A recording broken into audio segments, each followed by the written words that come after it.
Assalamualaikum warahmatullahi wabarakatuh. Kami mahasiswa Universitas Islam Negeri Mataram, Fakultas Usuluddin dan Studi Agama, Program Studi Sosiologi Agama. Kami dari kelompok 1 akan mempresentasikan hasil diskusi kami dalam mata kuliah Psikologi Sosial dosen pengampu Bapak Ali Sabana MAG.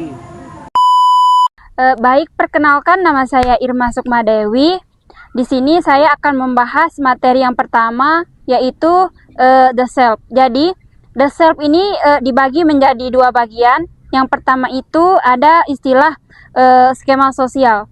Jadi, apa sih skema sosial itu? Skema sosial adalah informasi yang kita tempel kepada seseorang.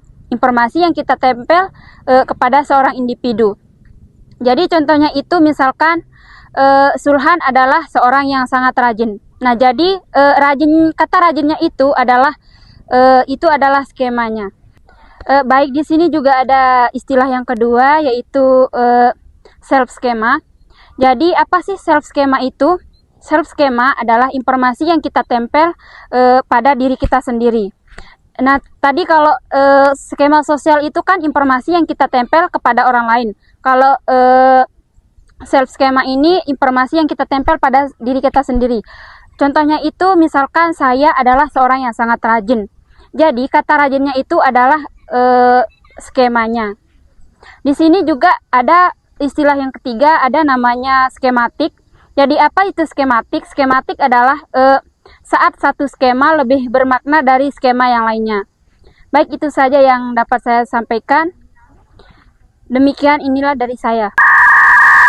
Langsung saja di sini saya sebagai pemateri kedua akan membahas tentang yang pertama sikap dan yang kedua sosial kapital atau modal sosial. Jadi yang pertama saya akan membahas tentang sikap. Jadi sikap merupakan suatu reaksi, pandangan atau perasaan seorang individu terhadap objek tertentu. Walaupun objeknya sama, namun tidak semua individu memiliki sikap yang sama terhadap objek tersebut. Maka hal itu bisa dipengaruhi oleh sikap, bisa dipengaruhi oleh pengalaman, informasi yang kita dapat. Dan contoh sikap yang dipengaruhi oleh pengalaman. Yang pertama, sikap kita kepada anjing. Misalkan sikap kita kepada anjing itu negatif. Maka ceritanya itu ketika kita kecil, kita pernah dikejar sama anjing. Maka pengalaman kita yang membentuk sikap kita kepada anjing itu negatif.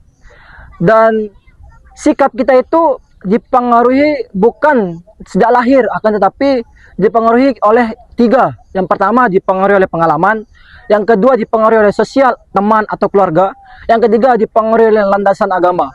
Contoh